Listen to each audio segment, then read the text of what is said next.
Welcome into the OBR streaming network. This is a brand new edition of The React. My name is Brad Ward. Good to see you all filing into the chat to join us tonight as we go through another week in the life of a Browns fan as it continues on towards the offseason, and an epic offseason it will be. So keep it locked right here on this network and at theobr.com. The man next to me is the always fantastic Pete Smith. What is going on, Pete? How we doing?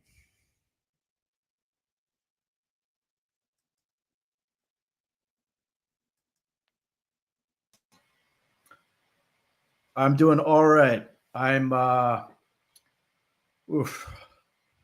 got tired of listening to arguments about Myles Garrett that don't matter. So I've been just basically full on into the draft. So that's been where my attention's been in. Yeah, it's very hard to listen to people talk about the Myles Garrett thing without prefacing the financial implications and whatnot, because it really, without accounting for that, what do you even talk? There's no point in having the conversation. If you're just having the conversation in a vacuum, there's no impact, and you can just gain the assets and keep going. That's not the case. You know what I mean? There's um, a hard reset or a full rebuild upon arrival of those assets in the certain circumstances, right? So when people are talking about, just trade him, get the assets, he's doing you a favor, it very much is frustrating. Yeah, I've heard some of the dumber arguments ever in suggesting that, they should just go ahead and tell Myles that they're going to go ahead and trade him, and then this whole thing would be kept quiet, which would be great, except they also would have to basically get rid of everybody else, which would not be kept quiet. So it's a cool plan, and then the Browns don't matter for 2 years, which also seems really fun. Myles Garrett's happiness is almost entirely not the point. It doesn't matter. He can be miserable, but he's going to be here unless the Browns change their mind.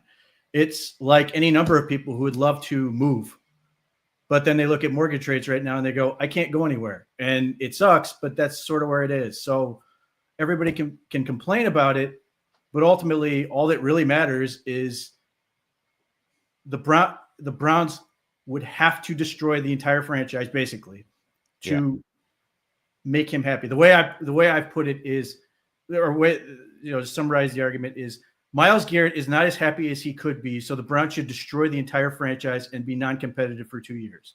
Like that is what we were talking about. And when you put it into that context, it sounds as ridiculous as it is. It is that ridiculous, and the people that some of the arguments you're hearing for people that the Browns are not. I mean, it's just ridiculous, and we'll get to some of that stuff tonight. Before we dive into all of that stuff, I did want to go over some news. Browns hired a tight ends coach, Christian Jones. He interviewed for the quarterbacks coaching position. Coached with Stefanski in Minnesota. Spent the last few years as assistant quarterbacks coach with the Giants. Any thoughts on this hire, Pete? Well, yes. One, he does have some commonality with Kevin Stefanski. He was there in, I think, 2019 as an assistant when Kevin Stefanski was the offensive coordinator and quarterbacks coach. The other thing that is interesting to me is he's now the third coach that Kevin Stefanski's had who has experience with quarterbacks or was a quarterback that is now going to coach tight ends. So T.C. McCartney was a tight ends coach who then eventually became the quarterbacks coach and was the quarterbacks coach under Alex Van Pelt with the New England Patriots this past season. Tommy Rees was a quarterback and an offensive coordinator before becoming the tight ends coach and passing game specialist for the Browns. Now Christian Jones, who has been involved in coaching quarterbacks and all that stuff, is now the tight ends coach. I would love to. These are questions that will never be asked. Maybe I can bug Fred. To say like, what is it about quarterbacks, the quarterback position, and that experience in that position that makes you feel like that's a good transition to the tight ends position, or is there something about just sort of the quarterback position and coaching that sort of you feel like you want to have as many of those guys in the building as possible? Yeah, be a good question. They also hired an assistant defensive line coach, Pete. Adam Morris. He's from Dublin, Ohio. He has coached at East. He started at Eastern Illinois. Then went to Ball State, where he played and was captain. Most recently, spent a stint at Buffalo. So, guy that's been around the MAC a little bit gets hired as the assistant defensive line coach. Kind of a peculiar hire, but I'm sure he has a connection somewhere in the building, right? Yeah, I don't know about that, but that part of it is interesting. One, does he have some? My immediate reaction to any of these things is to look at who they coached and who they played. Yeah. And I haven't gotten to who they've played in terms of like potentially offensive linemen that maybe he's gone against. But I know this. The University of Buffalo has a super productive linebacker named Sean Dolak that, if he's undrafted and, you get into the recruiting process and you get an assistant coach who is at your college program for the last couple of years and goes, hey, why don't you come to Cleveland?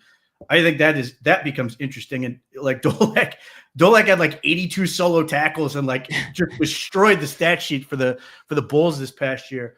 But in terms of like, does that make, is there somebody that Buffalo played that like there's an offensive lineman they're like they can't get over? Or was there a defensive line? I don't think Buffalo had anybody that's ready to come out in the draft on the defensive line. But like I did the same thing with Rice for Bloomgren. They have a corner, Sean. Let me look it up. Sean, he's like a little slot corner guy who also has experience as a returner. Sean Fresh, who is like short but super productive and all those things. And I'll be curious again.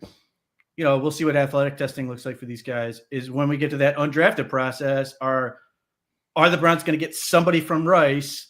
Like a Sean, like that kid, or somebody that those guys went against, because who's going to know them a little bit better, at least from sort of an evaluation standpoint, than guys that either had to coach them or coach against them. Yeah, absolutely. In the chat, Broken Arrow pointing out that Andy Reid got out-coached in the Super Bowl. Before we dive into our videos, do you want to make any comments on the Super Bowl, which was a horrendous game?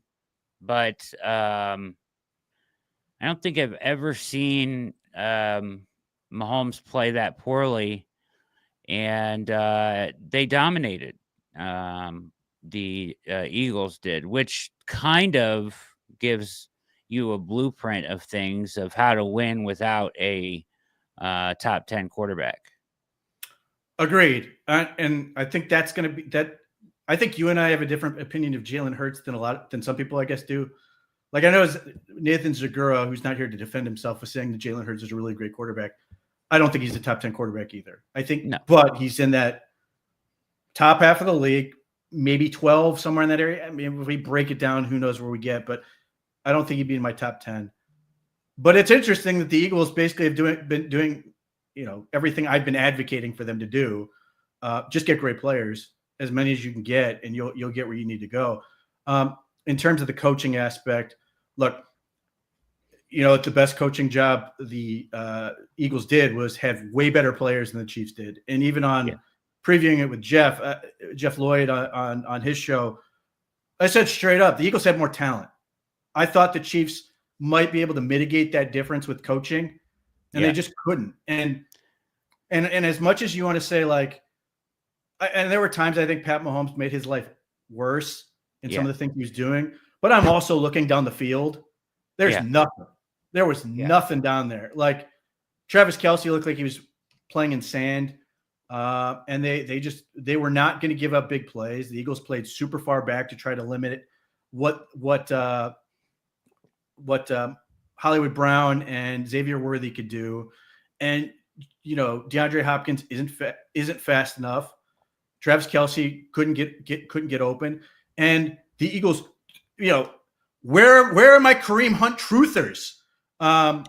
They just couldn't, and this is where you get into this whole thing. Line of scrimmage is just super important, and the Eagles' defensive line absolutely dominated.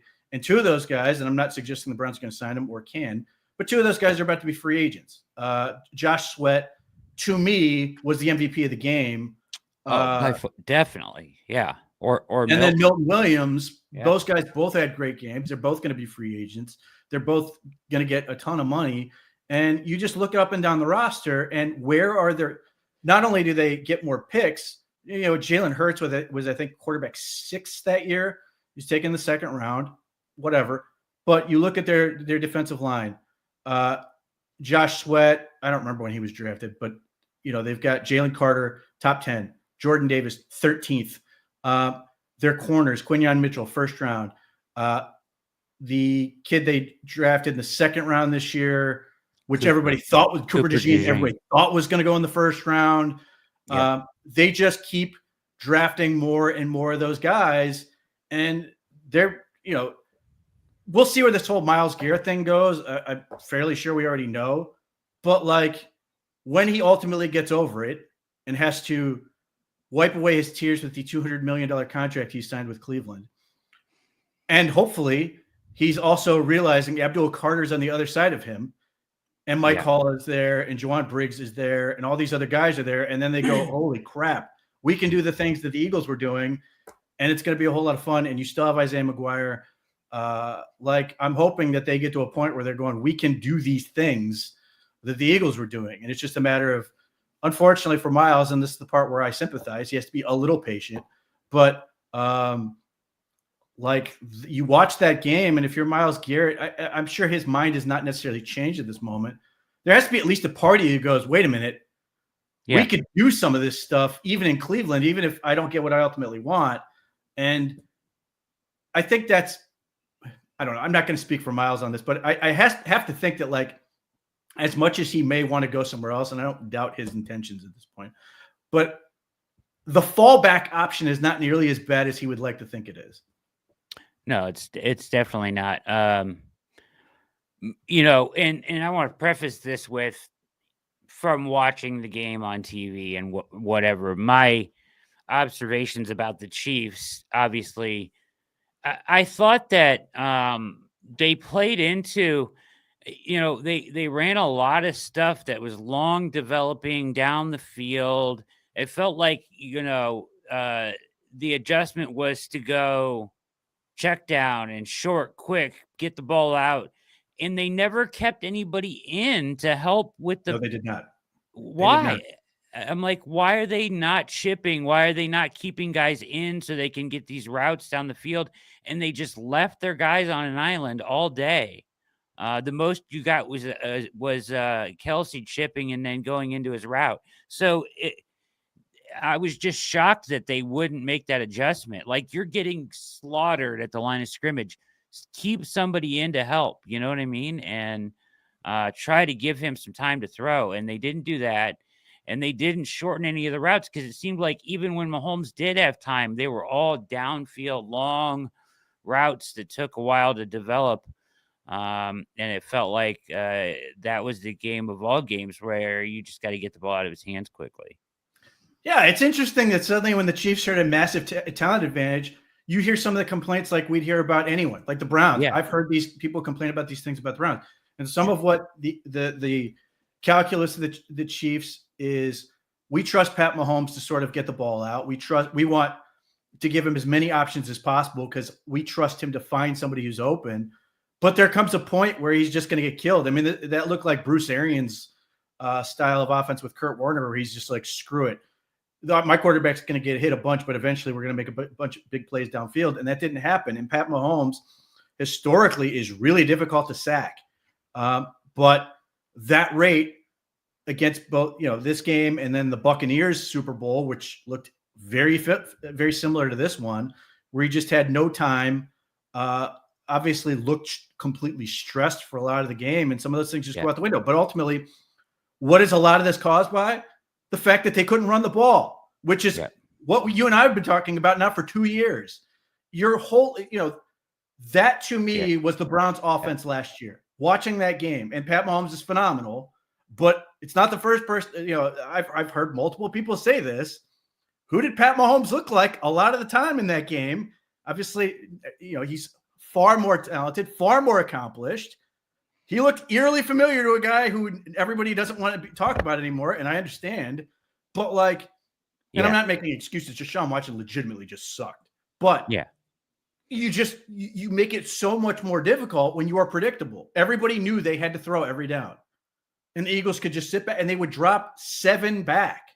That's what I want to see the Browns able to do. One, drop some guys back, Jim Schwartz, for the love of God. Let's not play inverted cover 2 the whole time and give up those deep shots. But if you don't have to blitz and you can just rely on that front 4 and just sit back and wait for opportunities to make plays on the ball and stuff, and then the Browns defense looks great. But this is everything I want. That game exemplifies everything I want the Browns to do in this offseason. Address the line of scrimmage, play good defense, and be able to run the ball. And yes, quarterback is certainly important. Regardless of who plays quarterback for this team, those first 3 things have to happen. And if they do those 3 things, then the Browns are suddenly back in the mix. Are they likely to win the Super Bowl next year? No. But that doesn't change the fact that they can make a giant jump if they address those things. And I believe, and it's, up to the front office and everything else, I don't think those things are, huge asks. I think those are achievable goals to be able to have one, some of this is just getting lucky with health, but be able to run the ball, be able to play good defense. Those type of things are going to carry over and allow you to be successful. Yeah, absolutely. Well said. You're watching The React. Make sure you hit like and subscribe, and tell a friend to come watch the show. Keep us growing here over at the OBR streaming network. All right. So this is going to be kind of painful, but I believe there are moments in this interview that are worthwhile to stop and reflect on. It was Myles' first interview of Radio Row with Rich Eisen, where he gets asked some good questions by Rich at times, I thought. So let's indulge in this terrific Myles Garrett on Radio Row with Rich Eisen, which, by the way, was scheduled before any of this happened because he was there selling yogurt. Out, ladies and gentlemen, the reigning defensive player of the year, fresh into New Orleans. Please take a seat, Myles Garrett. Good to see you. You as well. Thank you very much. Careful, watch out for that beautiful trophy that's to your right there. Good to see you, Myles Garrett. I wouldn't mind hugging up to it. I know. I read that recently, that you would mind hugging up to this thing. Yes, first of all, good to see you, number one. How are you feeling? You feeling good? Feeling great. Yeah? Yeah. You feeling good? I mean, because I know coming off of a season, you can feel this, that, the other thing, but heading into this offseason feeling good. Yeah. Pretty much. I mean, recovering, but, for the most part, definitely feeling Did you just land here? Did you just get here? Just got in. And you came straight to here? Just to see you. Which I greatly appreciate it, courtesy of Oikos. And we'll talk about Oikos in a second with your relationship. But obviously, if you don't mind, we'll just jump right into what you put out on for the world to see about wanting potentially a change of address for you professionally. Yeah. And why did you do that, Myles Garrett? Just felt it was time. I had taken my time after the season, kind of, relax and decompress emotionally. Want to distance myself a little bit and spend a little time talking to my family about, the really how we feel about this decision. I mean, I'd kind of felt this way. I wanted to make sure I was completely detached, and they felt the same way I did. And I feel like everyone's kind of on the same page. And felt like it was time to release. All right, question. Myles' family would consist of, he's not married. Correct. He does not have any kids. Correct. So we're talking about his parents? His parents Or and his siblings is who I'm assuming he's talking about. Okay, and yeah, I was just wondering when he says family, is he just talking about like his team? I mean, Could be. I mean, I don't know. I know obviously he has siblings he's close to, and then just his parents he's close with. okay. No, speak on something that was near and dear to my heart, and have a lot of love for Cleveland, but it's always for me been about continuing for championships, winning those big games, and winning Lombardis, and we haven't had the opportunity to do that, and that's all I'm asking for. Yeah, and this bauble sitting right here in front of you right now as we're having this conversation is an interesting. If only it was that easy, Miles, that all you have to do to play for a Lombardi is ask for it.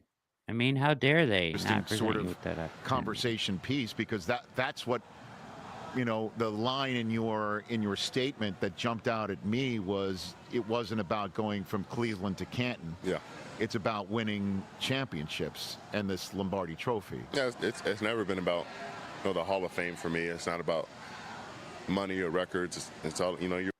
That's false. For the first 6 years of his career, all he mentioned when people asked him what he wanted to accomplish was Defensive Player of the Year. Well, to be fair, he always said championships as well. But yeah, no, when he first got here, he wanted Rookie of the Year. He wanted Defensive Player of the Year. He absolutely mentioned those things. Those were clearly important to him. Clearly, Defensive Player of the Year was important to him when he got it. And I would still listen, regardless of what he said, this should be his third. He should have won. I think he should have won it this year. Award has nothing to do with record. And he should have won it in 2021. He should have 3. But those are absolutely important to him. And even at the time when he won the award, this is for you, Cleveland.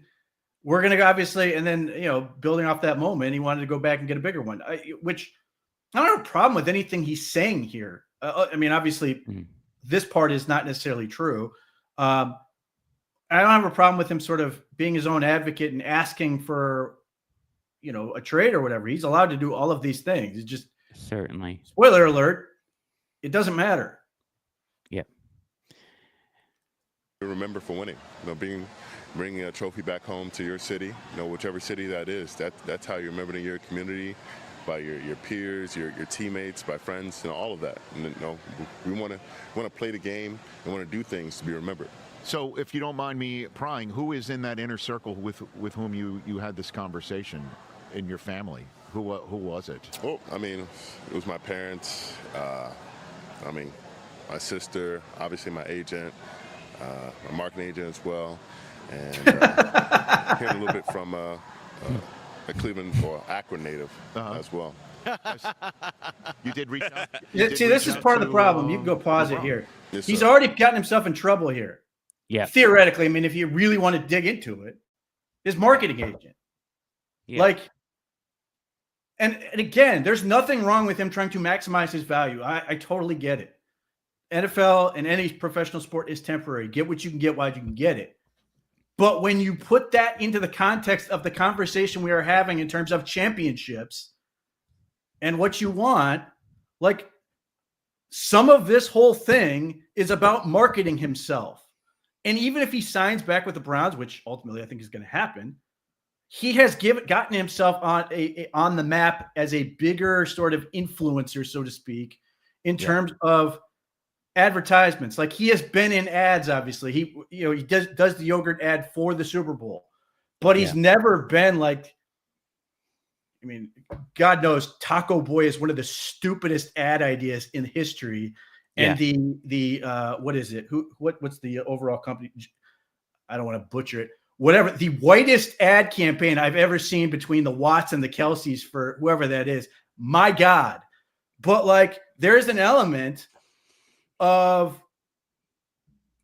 wanting to put himself on the map, and getting this type of attention will get you some of that. I mean, for people who are old enough, Dennis Rodman was a Hall of Fame basketball player. He got paid more than maybe his talent warranted because of everything else. And he got all kinds of advertising deals and everything else. There's an element of this. And I don't think Myles Garrett wants to go that route or anything like he did, but that kind of attention this type of negotiation tactic will get you looked at. Like every time he's going on these national interviews, it's not like he wasn't doing some of these things before, but there are brands looking at him saying, do we want this guy as our spokesman, or can we do something with him? And the answer is probably yes, because Myles Garrett presents himself really, really well. He's really smart. He's very charismatic. He's very personable. He's very easy to like. I like Myles Garrett. Yeah. But like, so there is this part of this where even if like, and my part of me has always thought like Myles Garrett knows he's not going anywhere, like deep down. And sort of and again, it comes down to what he's really trying to get out of this whole thing is the question I can't answer other than I can guess that some of this is about marketing himself, getting more exposure, just sort of his overall oeuvre. Like the notion, the only threat because of, contracts and everything else, the only threat Myles has to the Browns is to withhold himself from playing. But you're looking at why that's never going to happen. Yeah. Myles Garrett really likes attention, and he also likes money. And no qualms there. Get your money. But he does really like attention. And you know where he's not going to get attention? If he's at home watching his team play football. And he's not going to give up seasons where he's not the center of attention in that sense. And I think that's part of it is I think there's an element here. And part of this is the record. Undoubtedly, going 3-14 sucked. They played a month of useless football, at least. Yeah. He is not the star he would like to be because he plays on the Browns and everything else. And I think he really liked what he got in 2023, which Defensive Player of the Year had it to me. One, this is why I hate the MVP award because it's completely made up. Yeah. And it just creates this whole debate. Not like that's the whole point, is to get hours and hours and hours of people arguing over the MVP, as opposed to just saying most outstanding. If it was most outstanding, Lamar Jackson wins and we're done. But value has this weird connotation. I would make the argument that Myles Garrett was the MVP of the 2023 season. Based on, especially if you want to look at it compared to this past year, he was that good and carried that team that much, but he's not sort of viewed in that way necessarily. Like everybody acknowledges he's arguably the best defensive player in the league, but he's not like the biggest defensive star in the league. And that I do think is a component to this whole conversation. Yeah, I think so. Like you said, if people are talking about you every day, all off season, it's a ton of exposure. I mean, it really is. What's the saying? There's no, I forget. Anyways,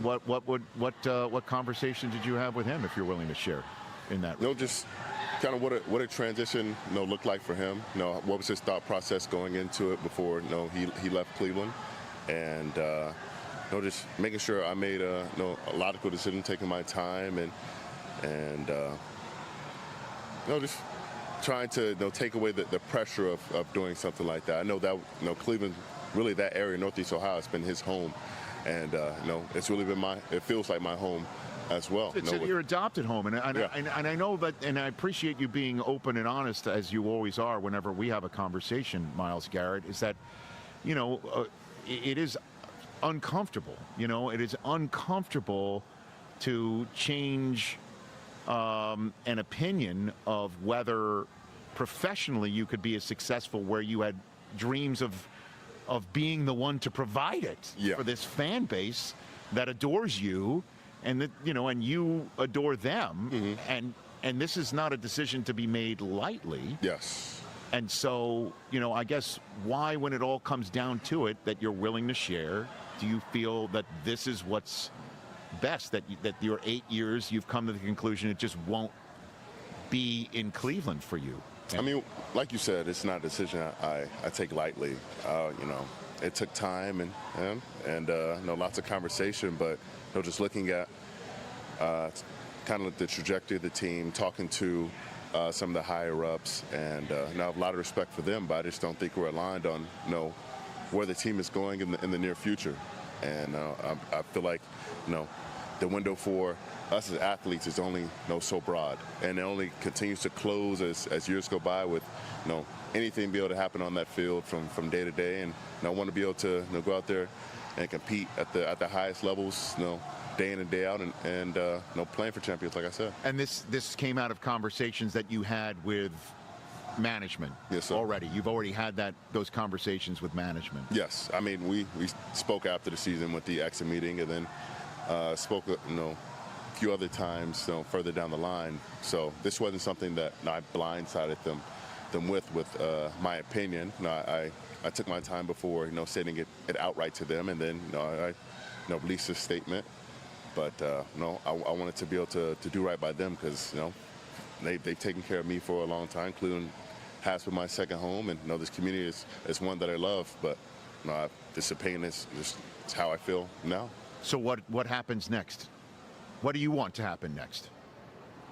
Well, a trade to happen next, but I just want to go to a contender. So you want to have a say in where you wind up, is what you're saying? I would love to. I know in my position I don't have much say in where I go, but hopefully we can leave off on good terms, and we can find a middle ground between us. And so do you have some teams in mind that you would like to go to? I mean, there are definitely contenders on the AFC side and NFC side. I'm not glued to anyone at the certain moment, but like I said, I just want to be in a position to to play in those big games and win big games, and feel like I can make a meaningful impact and elevate a team and take them over the top. All right, and a couple more minutes on this subject matter, and then we'll move on to your season and what you think of this game here. Was LeBron disappointed to hear why you called him, Miles? I agree. Kramer says this. I thought this during this interview. He seems like he doesn't have the conviction when he is actually saying this stuff. Correct. He does not. And this is partly a product of we are overanalyzing, and we've gone through and we've looked and we've seen multiple interviews. Here's part of the problem for people who are overanalyzing it, which Cleveland is doing and most people are not. The align thing is a rehearsed line. Mm-hmm. He's using it in all the interviews, and it's a smart line because he's not taking a shot. It's very PC to say we're not aligned in our goals. It's also crap. People don't talk like that. Right. I don't know the answer to this. Has LeBron come up in any other interviews, or was this the end of LeBron in these conversations? I'm pretty sure it was just this one. Yeah, that's not an accident. LeBron went, and Rich Eisen asked the right question. Yeah. I'd be very curious if LeBron, there's a text from somebody saying he threw me under the bus. Yeah, no kidding. He threw him under the bus, definitely. It was brutal. There's that part. But no, he doesn't sound like a guy who's absolutely convinced, and this is where you get into the whole clutch thing, and this is part of LeBron's problem. LeBron is fully intertwined in clutch. Yeah. And that is a problem for LeBron. That's a problem for Rich Paul, who Cleveland already doesn't like because he had to deal with. These are people that the Cleveland fans have to deal with on the Cavs side. Nobody was sitting there, man. Nobody sits there and go, I love Rich Paul. Yeah. And that's not to say he's not a good agent. He's very good at what he does. He's an advocate for his client. That is him doing his job.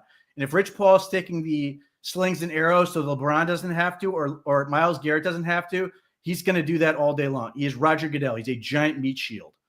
But like, he does not look comfortable in this scenario. No. And I get it. He's sort of squirming because, and as I said at the time, like after the statement came out, I don't think it went over like Miles hoped it would.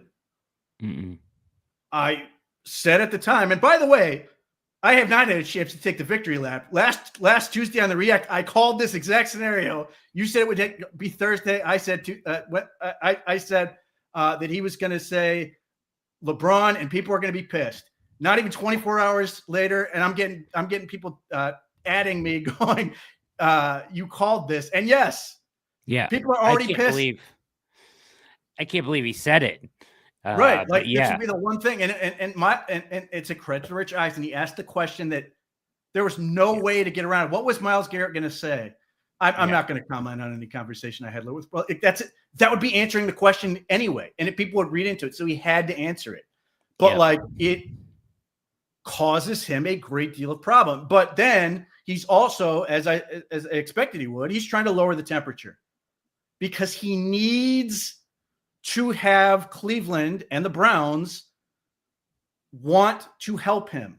But also, it's very important, and this came up in the Super Bowl, he wants to look like the adult. He wants to look very reasonable. He wants to look like he's done everything he can, and that he becomes a sympathetic figure. And then in the Super Bowl, he was asked, and I don't remember who asked it. I know I cited it in the article I wrote. What are you willing to do in terms of your contract to facilitate a trade or whatever? He said, whatever it takes. Here's the problem. And that's a great line because, again, it makes him look like an adult, makes him look like he's very sensible. He's a reasonable individual. I don't know if Myles knows, but I suspect he does. I know his agents do. There's nothing they can do about the contract. Nothing. They can waive a $5 million bonus that's due on the 15th that would delay it. But his salary for this year is $1 million. He's going to get paid about 20, but there's nothing they can do to manipulate the cap or anything else. He's stuck, and they know it. This whole thing is propagated on the idea that the Browns are just going to decide that they are going to do this, which makes you believe that Myles already knows the answer to how this thing's ultimately going to play out. And we'll see what happens. Like, are they, because at some point, if Myles does know that he's coming back to Cleveland, he's got to do something. Otherwise, he can actually do them some damage in terms of free agency and some of the other things. The Browns are going to operate as they operate, but not unlike when LeBron jerked around the Cavs on those 1-year extension and options where the Cavs operated in, sort of reckless ways because they had no idea what LeBron was doing. It could hurt the Browns sort of in negotiating, and Myles Garrett's still here that like he wants to compete and do all these things, but he's actually getting in his own way. So I'll be curious to see if that changes, but there's nothing he can do about that contract. He can't, unless he can invent time travel and go back in time and basically warn everybody, don't make the Deshaun Watson trade. Even though, shouldn't have done it anyway, but there's nothing he can do. So all he can go on is goodwill. And unless there's some weird card that Clutch Sports thinks they can play, I think ultimately what happens with this type of thing and what generally happens, agents will play at this until they realize they can't, and they will move on and they will go on to whatever other business, because Clutch has a lot of high profile clients. They've got a lot of clients that need their attention, and they're not going to sit here and jerk around with this for, endlessly. Like, they're going to move on to do other stuff, and then they'll revisit in June, or they'll get the contract done, and then we'll move on. But like, the whole thing just feels like, I don't want to say it's a waste of time, but it just feels like Myles is negotiating with the Browns, and the question is for what? I have a question about that, because there's a statement he makes up here where it's not about the money, right? At all. And I want to. It's about the money. Oh, it's about the money. I agree, but I also think he may know how this is going to end, but I also think he's kind of unhappy, and maybe this is his way of pushing the front office. But we'll. And if he does that, let's say that's the plan. Cleveland would view him as a hero. Yeah. If he was to say, "Come on, look, I'm coming back," but this was a way for me to have a conversation with the front office and basically say, "Look, we got to figure this thing out." Basically, sort of metaphorically shake them up, whatever. To be like, you really screwed this thing up with Deshaun Watson or whatever. We got to get this thing right. There are any number of fans because this is what happened when he initially made those comments at the first press conference. There was this everybody feeling was happy. He's speaking truth to power, and he's the voice of the people. And he could be that guy, even as he's making $200 million. If he plays this correctly, There's a way where Myles Garrett is absolutely the hero, and everybody's going to immediately forget this and just focus on the fact that, man, that for the people who are angry at Jimmy Haslam, angry at Andrew Berry, angry at Deshaun Watson, whoever else, Myles Garrett can be the guy who's voicing their frustrations to them while also still being their guy and being loyal to them and saying, we're going to get this figured out. We're going to run this thing back. And, when it came right down to it, and he can spin this all he wants and no one will care. We know he doesn't really have a choice. Yeah. But I don't care if he wants to spin this and go, after thinking about it and going through I just couldn't do it. I want to win in Cleveland, blah, blah, blah, blah. And everybody will eat it up and we'll all go, oh, Myles, we love you. Oh, this is the best thing ever. And that's it. And then we'll move on. Yeah. The Wolf of Wall Street memes will come out. I'm not fucking leaving. All right. And then everybody he'll say, yeah, I had to do this to push the front office. I mean, he could frame it perfectly and be a hero. You're right. Considering the amount of stuff people are willing to believe in this day and age, yes, people will eat it up. And at least this one will have some good feeling about it, because you'll still see 95 in orange and brown killing quarterbacks for your team.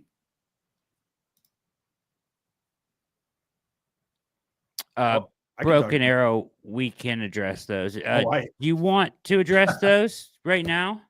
Oh, I'm happy to. Joe Thomas curiously had a video scheduled to post minutes before the Super Bowl, and I don't know why it was done like that, but as I wrote at the time, Joe Thomas is wrong. Yes. He posted a video basically like trying to be Cleveland Browns fandom's friend, telling them that Myles Garrett was breaking up with them.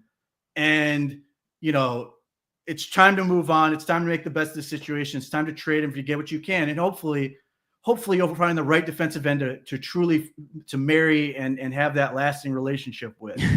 And it literally, am I wrong? Is that now exactly how it sounds? No, it was like a breakup letter. It's not you, it's me. You guys just need to move on. But the problem is, Joe Thomas may be a Hall of Fame left tackle, one of the best to ever do it. He may be a successful businessman. He may have a great media career. He's no Jack Duffin when it comes to the salary cap. And I don't think he has any idea what he was signing up for. And I'm very curious to know if my assumption is Joe Thomas thought he was being the peacemaker. Yeah. He was trying to sort of be the good guy for everybody. But I suspect somebody asked him to do this, namely Myles Garrett, and he didn't think anything of it. He's just like, yeah, look, one, Joe Thomas could be fully in favor of player empowerment in the NFL. I get it. Like, I'm with you. Like, any player would be. And he could be just like, I like and respect Myles. I'd like to see him get to do what he wants to do with his career. And no one would argue with any of those things. Right. The problem is Joe Thomas, without realizing it, has chosen a side firmly. He's firmly put himself, because he literally in the video puts all the onus on the Browns to trade Myles Garrett, basically live a lie. Yeah. Except I don't think Joe Thomas knows. I'm going to assume he does not. No. That because that he would effectively be ending Joel Bitonio's career. Yeah. That he would effectively be ending potentially Nick Chubb's time in Cleveland. That he would potentially be getting Denzel Ward traded. That there would be a whole bunch of players cut, and some of those players would not have NFL careers anymore because the Browns would be in the tank for 2 years. I don't think Joe Thomas realizes that either. I don't think, and there are 31 other teams, and there are veterans on that team that the other 31 teams don't have room for, or can't pay them like the Browns were. Moving, family, all the other stuff that Joe Thomas obviously never had to do, but is familiar with because he had teammates that all had to do this stuff. I don't think he would sign up for that knowing all of that information. That is my guess. My question, well, first, my prediction was at some point, I don't know when it'll happen, whether it's on Andrew Siciliano's podcast or Cleveland Browns Daily, Joe Thomas will make a guest appearance and sort of amend his viewpoint. Because right now, whether I don't think he realized what he was doing. He's No. put himself firmly against the Browns in this scenario, and he does not want to be against the Browns because obviously he has a favored nation status with Cleveland. He is the ultimate Brown right now. Yes. Their favorite son. Yes, like he is that guy. And I suspect at some point he's going to come and sort of make right, realizing he didn't have all the information. I don't think he's going to say it like that. I don't think he's going to go, I was wrong. Please forgive me. I think it's going to be like, just sort of adding context in terms of with, more information. And I get why the Browns are doing what they're doing. And ultimately we got to figure this thing out. I don't think he's going to I also don't think he's going to say, come out and go, Myles, you have to come home. Like there's going to be something where what he's doing, but it's not going to sound like he's basically begging forgiveness or anything like that. But he does understand it. And Joe Thomas is not alone. I'm not naming names, but there are any number of media people in this particular radio who have no idea that this is part of the equation or choose not to because they want to milk this thing for as long as they can for the sake of content. I don't care which one it is, but I know there are people who are ignoring this as a thing. It's so ridiculous. It's why it's gotten so annoying. And that what you mentioned earlier, you can't listen to people that don't frame it properly if you're not going to talk about the actual repercussions of what the finances do to the Browns. If you just talk about this like it's in a vacuum, like, oh, just take the assets. What are they doing? Just what do they, why would they do? You're not talking about the things that matter. And it's really infuriating, especially when they're like on the airwaves of the radio all day, every day, talking like do some research, talk about this in a real capacity, lay it out for people.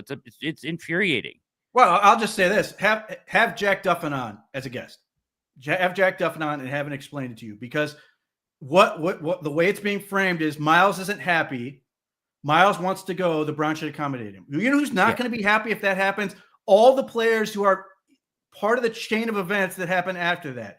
And they won't be Myles Garrett and they won't be as big names, but they will still be pissed that because Myles Garrett wasn't happy, their career or their time in Cleveland or their paycheck or whatever else, let's go with it. And that starts with guys you do care about. Cleveland does care about Nick Chubb. Cleveland does care, I assume, still cares about Joel Bitonio. Cleveland does care about Denzel Ward. And if presented that way, I think a whole lot of more people are going to be, oh, wait a minute, I don't know about this. I'm not ready to give up all these guys because Myles is unhappy, right? And Myles wants to be traded, right. Like there, and then there is some point of some context where you throw in the fact that he's going to get probably $200 million in a guaranteed contract if he signs an extension. And you're going to sit there and go, the worst thing that happened to Myles Garrett is he has to suffer for $200 million, basically guaranteed. And all these other players I get to keep all my guys. And at some point, a lot of fans are going to come to the realization and go, wait a minute, well, that's just life. You can't, I'm sorry, you're not happy with, you don't get to have everything you want. You only get the $200 million. You only get all these other things. But again, like I've got way bigger problems in my life. Be an adult and figure it out. And that's ultimately where I think this thing's going to go. And here's the problem. That's not very interesting radio. No. Just say it's not. The two sides have to come together and go, they've just got to figure this thing out. So, and maybe there's a world where we get to June 2nd and the Browns are willing to sort, and even if they do that and the dead cap hit is split over 2 years, they basically stay afloat for a year. They don't get to really do anything. And then they have to wait. They still wait a year to really come back and like get to do stuff. So is Myles Garrett's happiness and the whole team and is Myles Garrett's happiness and whatever potential draft picks you might get out of trading for him, which we don't know. We like to speculate, but we really don't know, worth all your favorite Browns players and 2 years. And I think most people are coming to the conclusion, get in there and sign your contract. Yeah. Jeffrey asking, do you know how much dead cap the Browns will have if they trade Myles right now? So $36 million would come due if they traded him now. And essentially the best way to put it is It's by 36 signing million.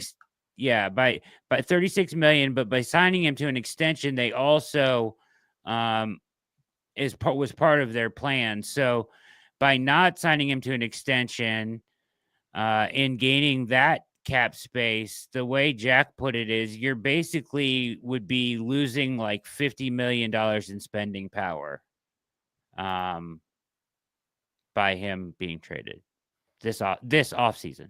And if they extend him, I think the money goes up $5 million. They will owe him. They owe him like 19 and change. I think it goes to 24. I could be wrong on that, but either way, they get to keep everybody and keep adding. Yeah, because they will structure his extension the way they've structured everything else, and it opens up about $15 million in more cap, which if you multiply each, if you take those contracts and roll those out the way they have, it's a lot of money. It's a lot of spending. It's a lot of players that you could add that potentially are disappearing. And here's the thing. And this is one of those things, and I genuinely don't know the answer. I don't know if Myles knows that either. Because why would he? And this is the thing I wrote, the Joe Thomas thing. What kind of sicko knows how the NFL salary cap works? Right. Jack Duffin. That's the kind of sicko. I know a lot. Like I can say confidently, I know more than 99.9% of people on the salary cap, and I still will happily defer to Jack Duffin and go, he's an expert. But the vast majority of people do not know, do not care, and I include Joe Thomas in that. Why should he know a thing about the NFL salary cap? Right. He's got Mission Barbecue. He's got a media career. He's doing all these things. What is he like? Why should he care about this thing? And it's minutia. It's crazy amount of weird rules and details that most people don't need to know to understand, to watch their team or enjoy the product. All most people want to know is, can I get these players on my team? And if I can, make it work. So I don't know if Myles realizes the stakes at this, and if he's fully prepared to sort of take that on. Is Myles willing to sort of, figurative? And I use Jenga as sort of the example of the NFL the Browns salary cap situation.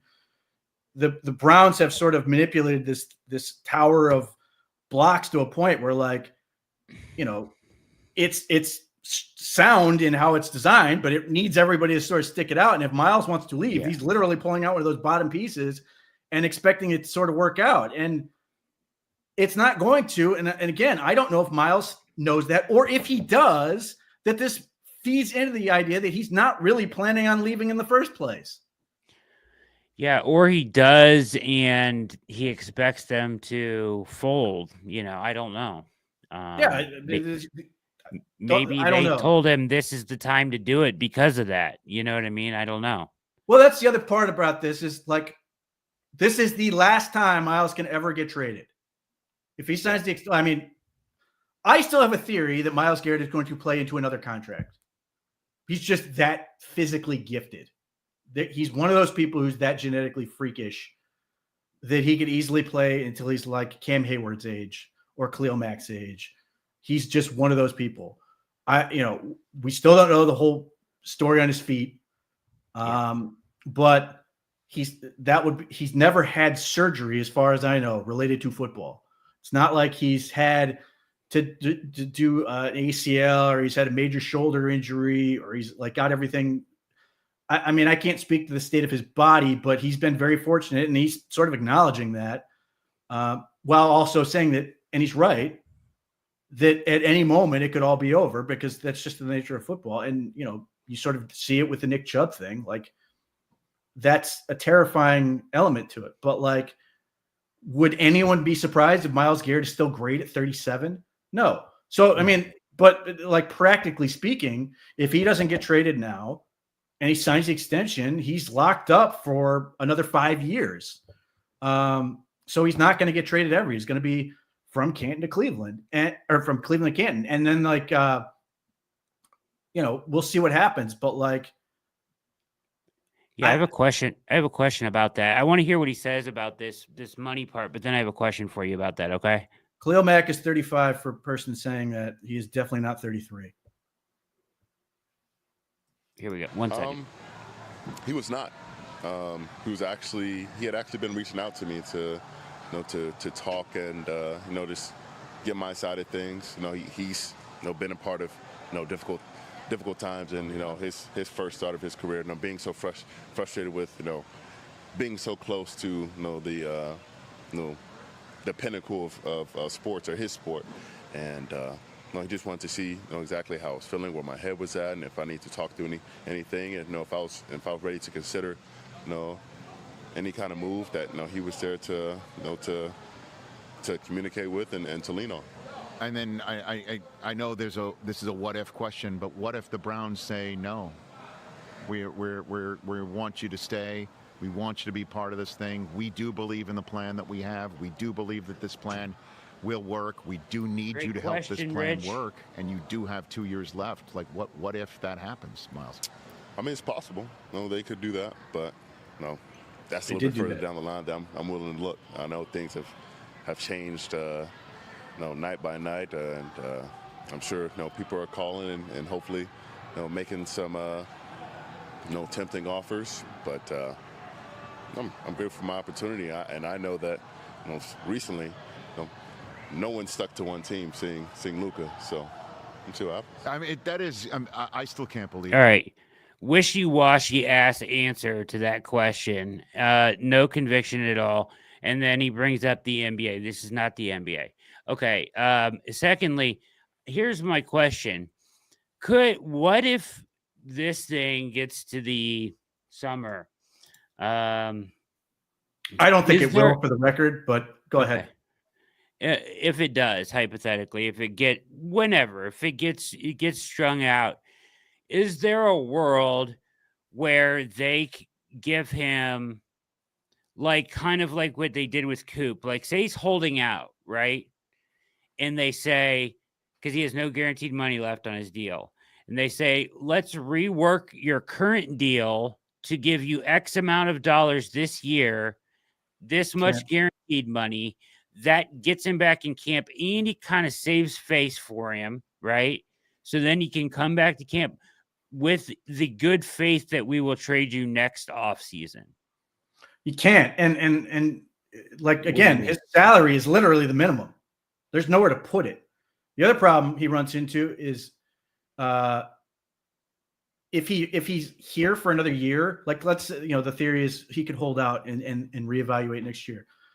The dead cap for trading him in next year, $36 million. So No, it's not, though. it is, Jack. That is according to Jack. It will again be $36 million. His salary isn't the minimum. His salary is like $20 million this year. What he's being paid is $20 million. His They salary is $1.something million. When they restructure it, but you can't restructure it in advance. No, it is already there. It's restructured through 2024. You can pull it up on over the cap, and you're going to see his salary is the league minimum. It's not, but it's okay. You can't restructure it ahead of time. He's owed like 20 something and then 20 something In else. cash, he's owed $19 million. On the cap, his salary is $1.something million. All right. Maybe I'm wrong, but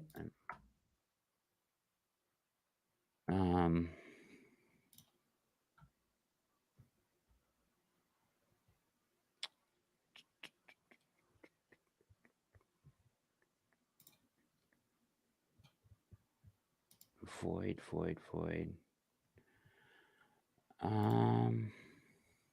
Okay, so okay, all right, you're right. So it's 1 point.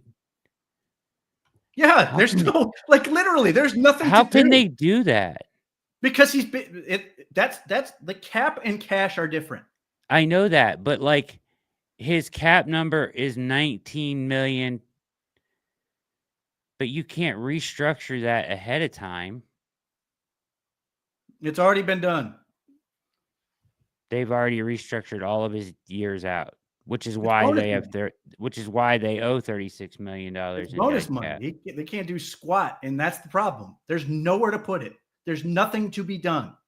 They can they can change when he's paid out that $5 million roster bonus to sort of try to like extend the negotiating window. And I'm sure both parties wouldn't necessarily have a problem with that. But other than that, they got nothing. And that's the problem. And that's where I don't really, I understand why somebody would describe it as wishy-washy, but I think Myles is basically acknowledging, I got nothing. I can't really do anything. I'm sort of at the win. I'm sort of stuck. Okay.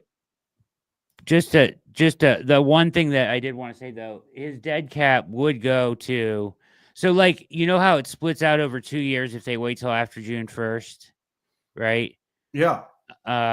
So in 2026, his dead cap is down to, because they will have paid 15 million of his prorated signing bonus in 2025.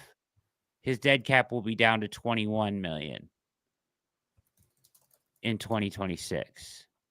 And then hypothetically, if you waited till post June 1st in 2026, it would be a $10 million cap hit followed by a $3 million cap hit. Well, that is true, but there's also an option due. Right. There is an option due. $18.7 million. Yeah. So like I said, you look at his base salary, there's nothing to do. There's a base salary of 1.2 and then and that's part of the problem is like in order, you have to remember if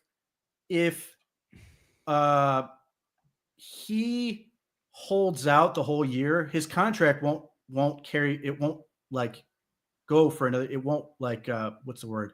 It's not toll, but it won't move a year. Yeah, I know it doesn't count towards. So yeah, there's any number of problems. So like when Myles, like again, I don't like look at him as sort of like anything other than acknowledging that basically he has no control, none. He has no leverage, nothing.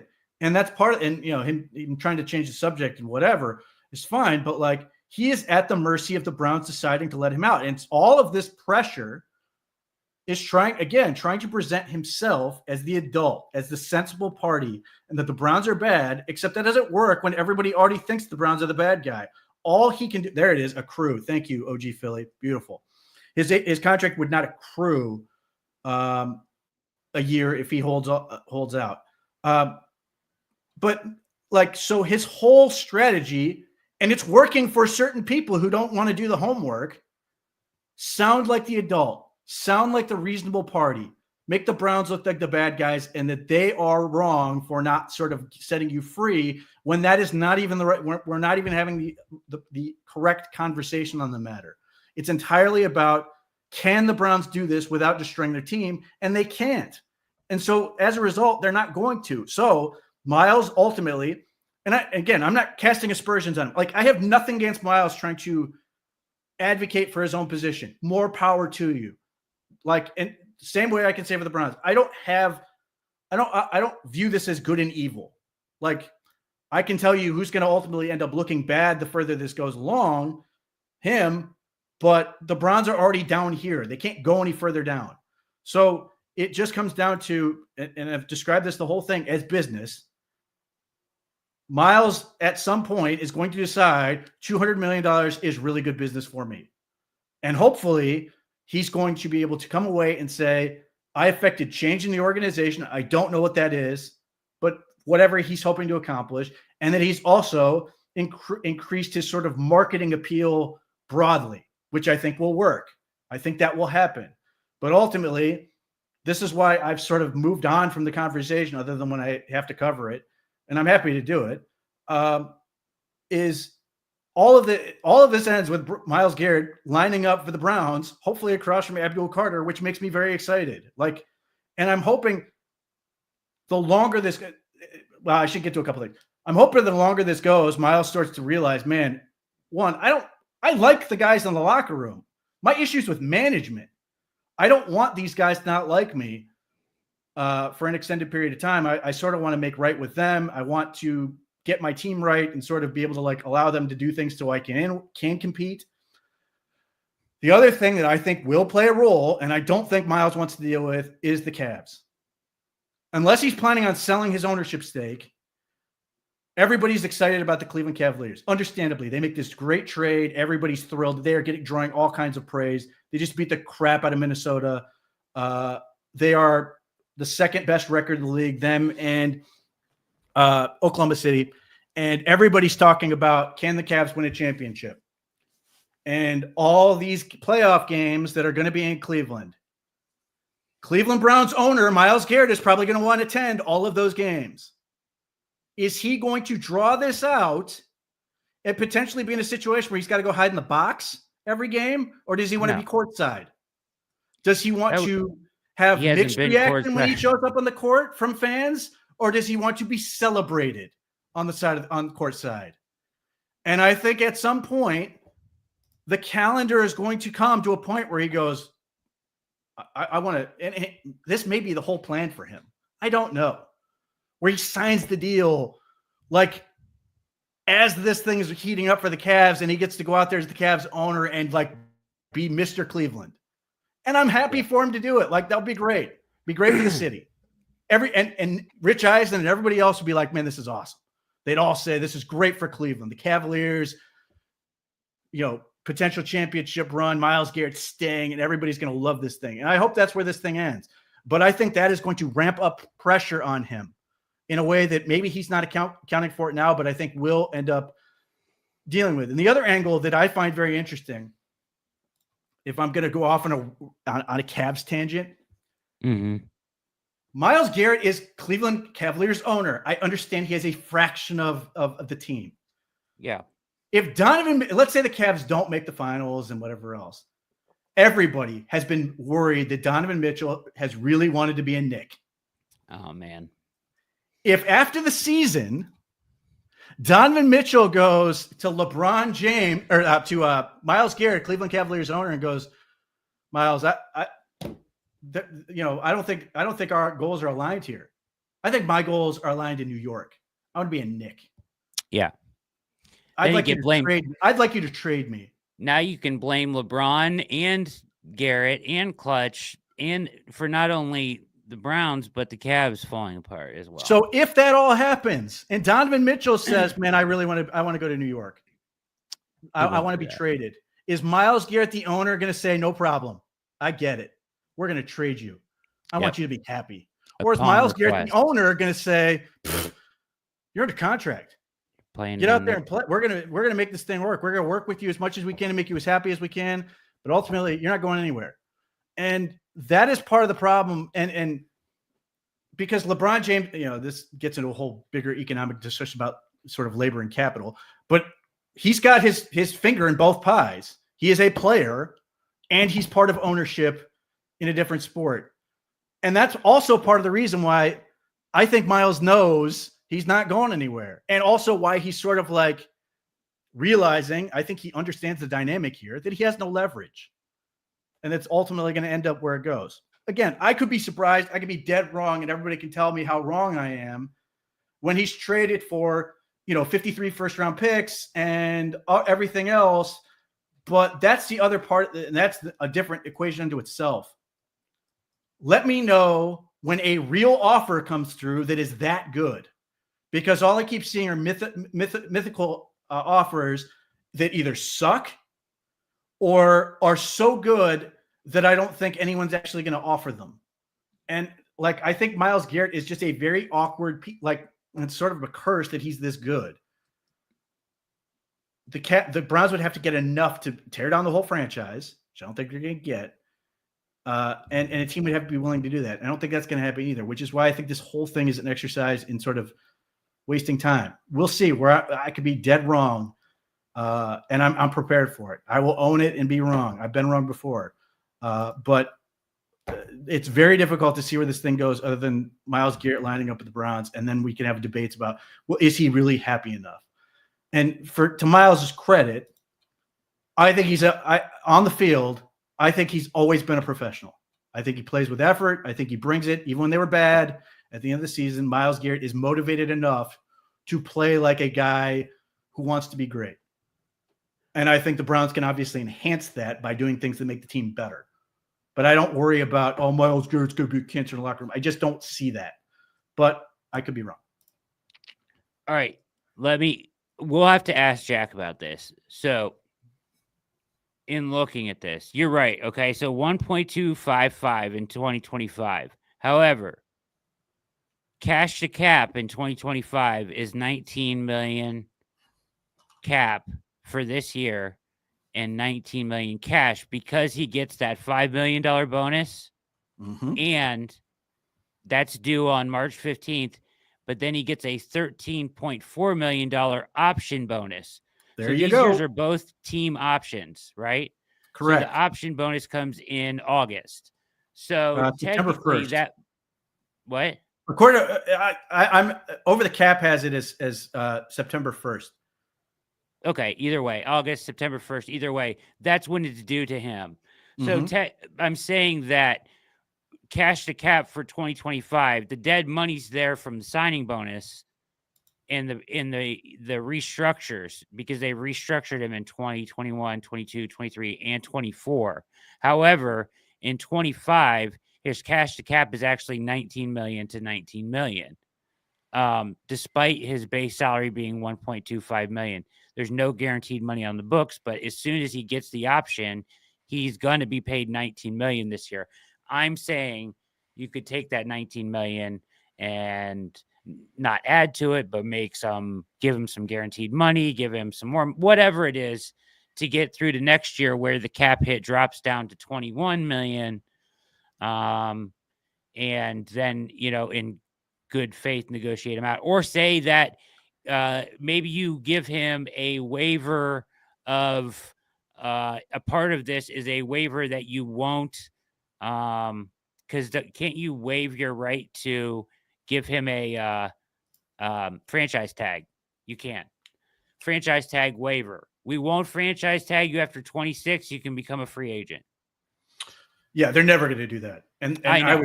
I know you know that, but I would fire Andrew Berry myself because you got to get some kind of return for him. I guess my ultimate thing is like, is there any other way around this that doesn't end up in him with an extension?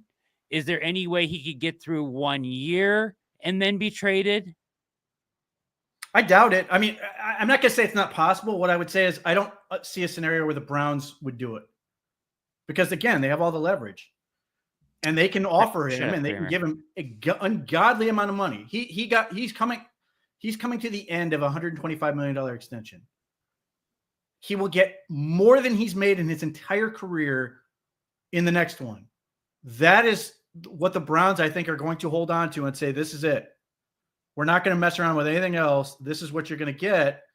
And I, at some point, Myles Garrett, and honestly, I don't think Myles Garrett's agent would let him do that. Yeah. What you're suggesting. I'm just curious, like if there's any other way around this besides, the big red button and, or, the eject button, and sell them off for assets, or is there any way around this thing that results in a middle ground? It doesn't appear that there is. No. But I was just trying to, because with Coop, they kind of gave him the guaranteed money to come back and save face. And I was just trying to figure out a way that there is to do that. But at this point, him saying that money doesn't matter would go out the window if he thought he was going to make 19 million next year while his colleagues are making 34, I would imagine. All right. Can you highlight this thing by Jeff Champion? Because this is insane. Bo Nix. Bo Nix was arguably the rookie of the year. Are you insane? Debatably? Yeah, no, he was not. He wasn't the AFC West rookie of the year. You have, not only do you have Jaden Daniels, Brock Bowers had the most historic tight end rookie season of all time. Like, Bo Nix is a great story, but it's not unlike Baker Mayfield. And Bo Nix could go on to be a great, great quarterback. He could also be a pretty good quarterback. And it will all be a great story. And then we're sitting there talking about the same conversation. I've written this article. Is he good enough to win the Super Bowl? And obviously, if you're in the NFC, he might be. but he's not. He's in the AFC and has to play the Chiefs twice a year. So getting to the Super Bowl for Bo Nix is going to be basically impossible. I should say almost impossible. Like, if we are having a debate, and this is, I don't want to straw man him because he's saying if you get a good quarterback, and I agree with that. But like, this is an extension of the whole conversation. The Browns have to take a quarterback at number 2 because look at Bo Nix. I'm not going to say he's saying that because I don't think he is, but I would just point out that like, if we get it, like if they were to take a quarterback at 2 and they were good, we had this debate with Baker Mayfield, and ultimately everybody got pissy and got rid of Baker Mayfield, and now they have remorse over it. But like, it's really difficult to do that. But nevertheless, yeah, Bo Nix at best would be 3rd in a rookie of the year contest, and he'd finish in a distant 3rd. He's saying no. I'm saying we don't know what the quarterbacks really are in the draft. I get the argument about we don't really know what quarterbacks are, but like, we're usually pretty good on this stuff. Like, if you're wrong, it's usually in the other direction. Yeah. It's usually that they are garbage. Brock Purdy and Tom Brady are rare. Purdy, yeah. Of course, there is the other example of a guy picked in the 3rd round who went on to have arguably a Hall of Fame career. Brad's favorite quarterback, Russell Wilson. Give me a break. But yeah, I mean, look, there's no question that where would Bo Nix go in this year's draft? Hard to say. Probably 1. Yeah, I still wouldn't love him. I did not love Bo Nix last year, and part of it was his age. He's so old, but I do worry about Bo Nix sort of coming back down to earth. But again, Bo Nix to me is a product of doing things correctly, which is to say that the Denver Broncos built up the supporting cast. They got a really big, strong offensive line. They have a really good defense. And they were able to add a rookie quarterback with Sean Payton, who has stability. And that's what you need to do. That's what I hope the Browns do. Now, if they love a quarterback at 2, by all means, take him. But if they don't, build the team, figure it out, I don't want to call it a bridge, but it is effectively a bridge, but like, if you do those things, you can win football games. Russell Wilson got the Steelers to the playoffs. Russell Wilson going to be available, so Brad can sign him. But like, just plays well. I don't care. Just do good football things, and ultimately you're going to be rewarded for them. I hate the idea that it's a binary choice. Either you take a quarterback or you do smart football things. Like, just do for smart football things. Quarterback's eventually going to fit into that thing. And I would like the Browns to be in a situation they pick a quarterback they love. And I talked about this with Jeff Lloyd, and I plan to write about this. But I look at one of the biggest mistakes teams make with quarterbacks is they draft a quarterback and then promptly fire the coach. The Browns did with Baker Mayfield. Baker Mayfield, drafted by Husifer Jackson, who I knew was going to fail immediately. And then you have to fire him. They get to Freddie Kitchens nonsense, and then they finally get to Kevin Stefanski. Well, he's already been through like 4 offenses at that point. But the better example to me is the Chicago Bears. They draft Justin Fields. After his rookie year, they fire Matt Nagy. They hire Eberflus. Okay, Eberflus is there. They draft Caleb Williams. Then they fire Eberflus. And I endorse firing Matt Eberflus. The Thanksgiving game was cartoonishly bad. I can't envision a scenario where he goes back in that locker room with any dignity or anything else. But what I don't want to have happen, because if you're a Bears fan now, you're sitting there going, man, we're so excited about Ben Johnson, everything he can do for Caleb Williams. But you're still sitting there going, we just used the first pick of the draft and we're already on our second offense with him. Like, these are the things that you sit there and go, because when we talk about quarterbacks in past tense and go, what went wrong? We're immediately going, well, they turn around and they just fired the coach after the first year, and now he's had to learn 2 and 3 offenses, and he never got on track. Well, not only from a fan standpoint, but more importantly, a Jimmy Haslam discussion. If Jimmy Haslam is saying, I want to take a quarterback, and the Browns and Kevin Stefanski and Andrew Berry come to that conclusion, I don't want, obviously I don't want to be drafting a marketing plan like they did with Johnny Manziel. But if they come to the conclusion that we love, let's say it's Cam Ward, and the Titans are going to take Abdul Carter, and Cam Ward is there, Jimmy Haslam has to have a very honest discussion with himself and say, if we're doing this, short of an Eberflusian screw up, and I think Kevin Stefanski has already proven himself to be better than anything Matt Eberflus could accomplish, that we've got to stick with him for another 2 to 3 years if we're going to actually do this. Conversely, if they don't take a quarterback, so let's say they draft a quarterback later in the draft. I've been working on a mock draft. I'm a psychopath with this stuff to the point where it takes me forever to do these things, but I have one coming, and I have a quarterback that's going to be taken in the late round. So it's irrelevant in terms of, it's not going to prevent you from doing anything. But if you don't take the quarterback, you go, we're going to build the team. We don't love these quarterbacks, but Abdul Carter's so good. And and Jackson Dart's not there. And we couldn't get guys we thought were ready to sort of be developed and start. And they get through this year. I don't the record is irrelevant at that point. Let's say they go 10-7 or they go 9-8, whatever. Jimmy Haslam has to once again have a very honest conversation with himself and say, okay, whether it's 2026 or 2027, we're going to plant our flag on one of these quarterbacks.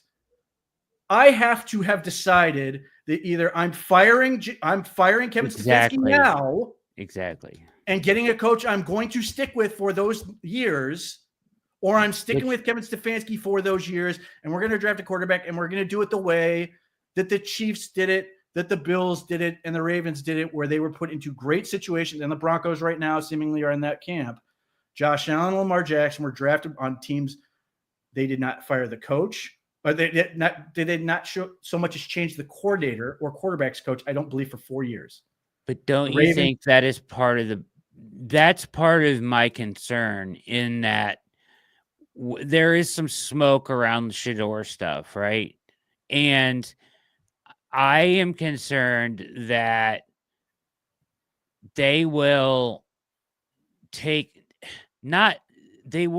never admit this or anything, but don't you think them taking a quarterback at 2 this year could be, doesn't that benefit their self-preservation?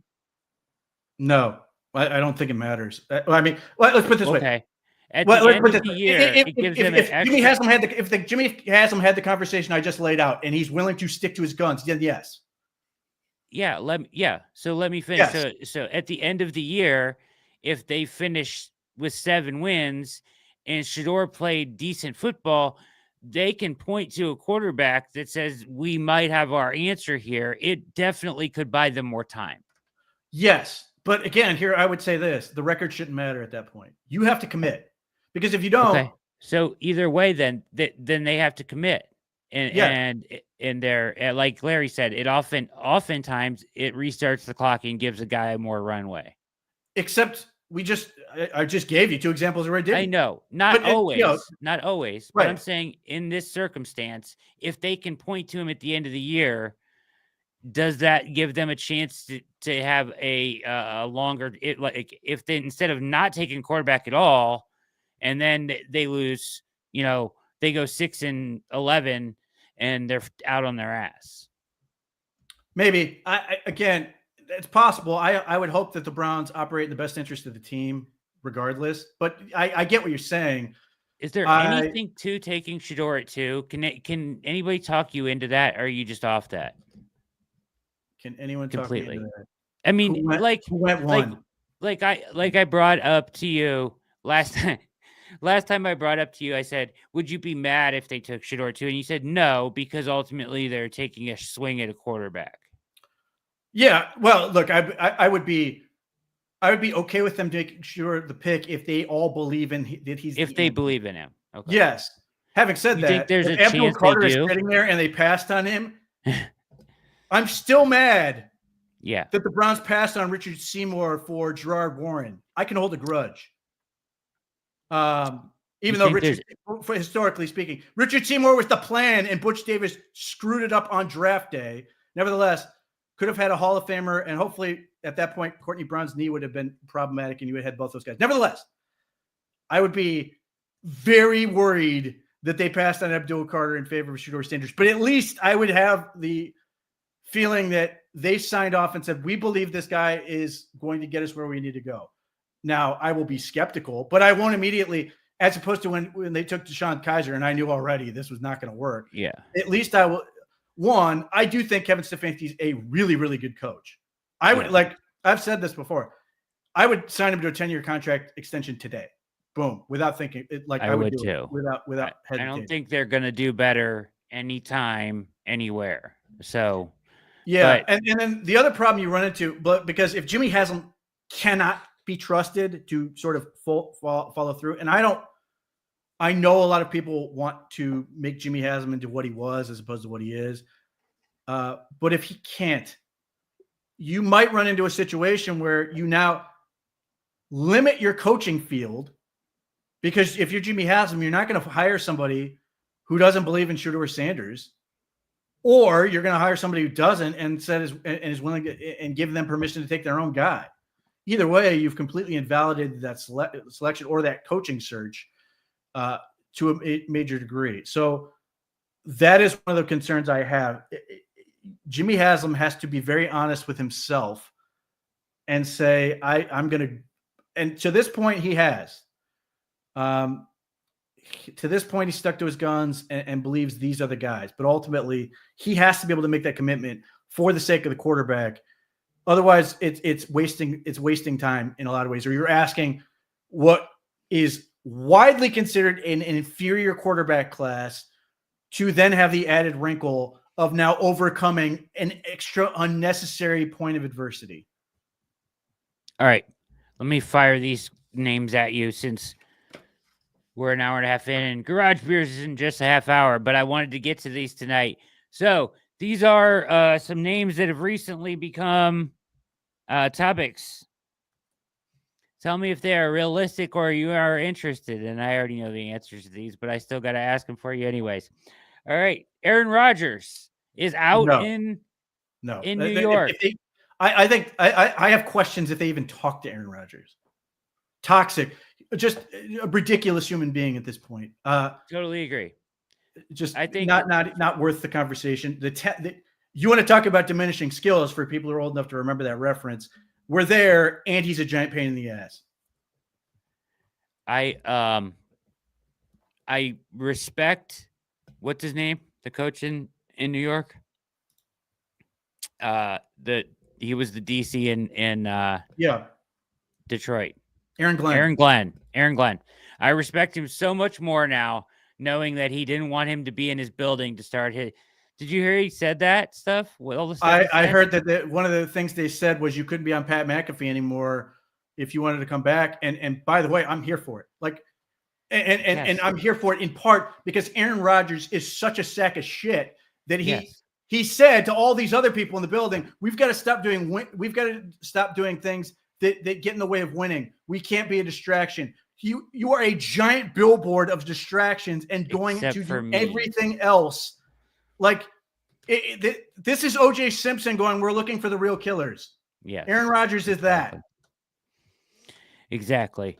All right. So also today, the topic. So no Aaron Rodgers. We know that, right? He's toxic. He's not good anymore. I don't know if he's going to get a job. He may be just done. Yeah, he may be just done. But either way, you don't want him in the building. I want him nowhere near anything on this team. Matthew Stafford. Now, this seems like a lot of bull to me because this is like really this silly season stuff where like his wife said something. They're pissed about Kupp getting cut, something. I don't know. It's not. Anyways, go ahead. It's not that far-fetched? No, it's insane. Okay. And part of the problem is Matthew Stafford's wife is the one who's saying they want out or whatever. Matthew Stafford's wife is a very sore subject for people in Detroit. She hated Detroit the entire time she was there. any number of issues with fans, was celebrated when they left. Detroit fans could not be happier. I cannot envision a scenario where she's ever willing to come to Cleveland. And I think all of this is crap. I think what they're really doing, and specifically her, I don't think she wants any part of leaving LA. She loves to be out there because she likes that people pay attention to her. And I have nothing against her, but I think this is all to get more money out of the Rams.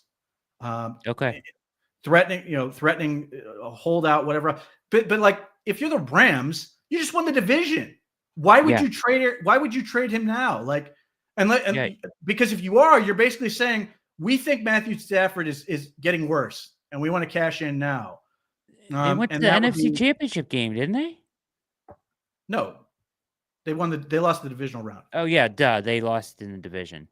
They got smoked by the Eagles, but by the Eagles, still, like, you have the easier path. But no, I don't think they want any part of Cleveland. And I think at that point you are buying I think it's like Donovan McNabb going from Philadelphia to Washington.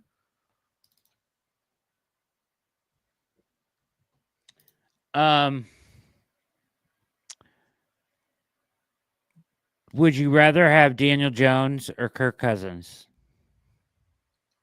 That's tough because I legitimately would sign both. That is my goal. I would sign both. Okay. But if you're forcing me to choose, I would choose Daniel Jones. Okay. Because of health? And here's part of the reason why. And I've talked about this sort of like in our forums. I've probably touched on this in various broadcasts at some point.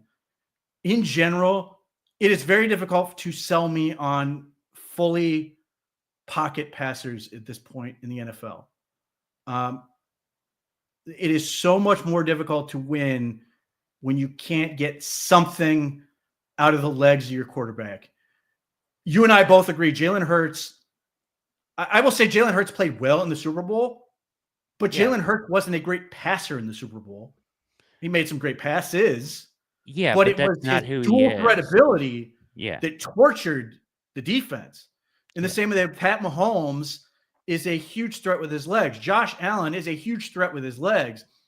I worry that Jared Goff is, unless you're Tom Brady, I worry that Jared Goff is about as far as you can go with a guy who cannot do anything with their legs. And Jared Goff will be perfectly fine for the Browns right this second to be a competitive football team. Kirk Cousins, if we believe, and I am inclined to believe a lot regarding the injuries in addition to the Achilles recovery, I think he will be better this coming year. But if you're asking me, would I rather have somebody in Kirk Cousins who I know cannot really move versus Daniel Jones who has won a playoff game largely because he could run. Because he was running, though. But he's not. But we're talking about night and day of accuracy in Stefanski's offense. I agree with you, but I want more options. And again, this part of my whole philosophy here is I want to be able to run the ball this year. Yeah. Like, there was a part during the Super Bowl, there was a moment in time where I think the Eagles were thinking to themselves, we're never going to throw another pass. I think so too. I don't think they had to either. But it's just so hard. And again, that the Falcons Steelers game was so problematic to me.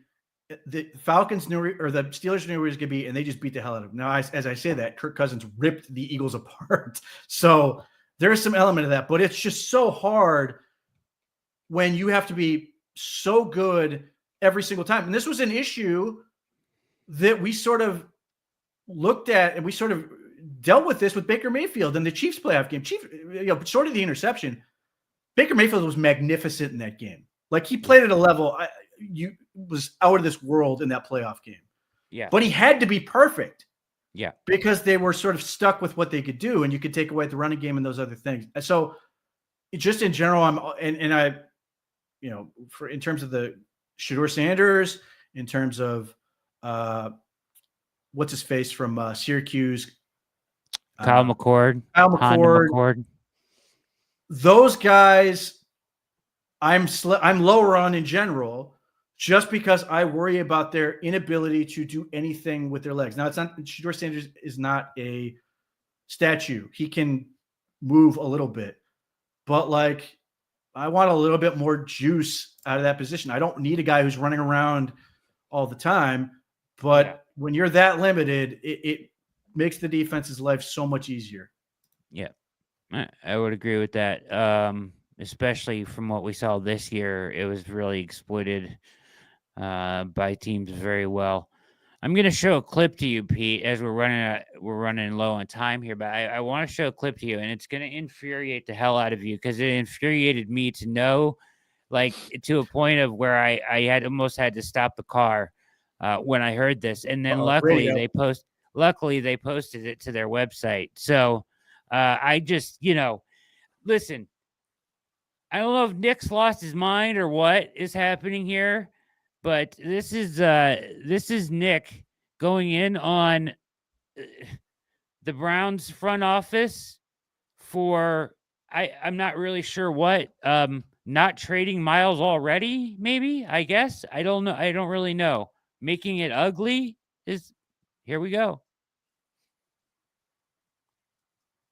Can't go is where it gets into disrespect and where it gets into a public war. That's where we're on the track for. All right? That is one of like 3 outcomes that can't happen, and they're marching to it with smiles on their faces, talking about how great their processes are and how they're just a quarterback away. Everybody's selling this different version of reality that isn't true, and it doesn't have to be this way.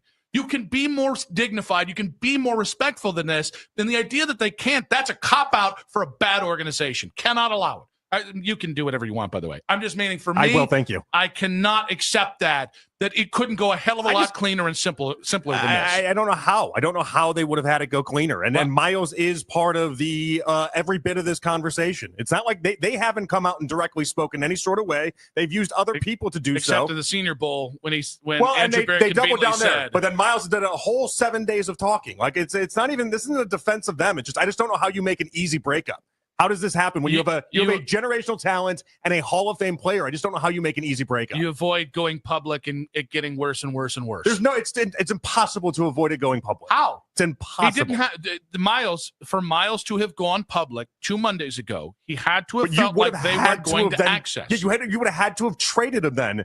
Yeah, they weren't going to do that right away. Have to. They weren't going to do that right away. Myles didn't say I need to be traded by February 1st or I'm going public. Myles said, I need some indication on what you're going to do in my future. I don't believe. And Myles said they talked it out. He didn't like the plan. Yes. They talked it out. They tried talking it out. No. They tried seducing him back to Cleveland, and he didn't want to buy it. That's a different thing. Then all you needed to say to Myles was pretty simple. Hey, Myles, we're going to get you where you want to go, which is to a Super Bowl contending team. We're just going to not till the new league year. We got to find out a way to let every team know that if you want to make an offer, we can, and we'll get it there. But this doesn't need to go public. Let's keep it in-house. We're going to work with your team. We're going to get you where you want to go. They also, by the way, have not committed to the idea that they actually are trading Myles. So why would they tell him that if they actually aren't committed to doing that? Wow. Why? Why are we acquiescing to why? Why are we asking? Why are we doing what he asks? Let me preface this by saying Nick Wilson has always been very kind to me. This is one of the dumbest things I've ever heard anyone say on the radio. I know. Here's why. Let's start here. Let's start with what actually happened. Myles Garrett goes to the Browns and says, I'd like to be traded. The Browns say no. Okay. So what's the next move from Myles Garrett's standpoint? He goes to his agency, decides, here's our strategy. We're going to do this. The Browns can't control that. So he's going to go public because why? They know he's going to Super Bowl week. They know he's going on Radio Row. They want to get it out there and they want to get exactly. It. Now, let's play the other way. Let's say, to Nick's point, let's do the clean version. The Browns tell Myles Garrett, okay, we're going to trade you. What is his agent going to do? He's going to tell every team in the league that he's up for sale. Exactly. And you're going to sit there and kill the Browns for basically saying they're willing to give up a Hall of Fame talent because he's not happy. This is an unwinnable position. from a radio standpoint. You're going to crush them no matter what they do. There's no way to get out of this without being messy, unless you have a trade already formulated, which is basically the Luka Doncic trade.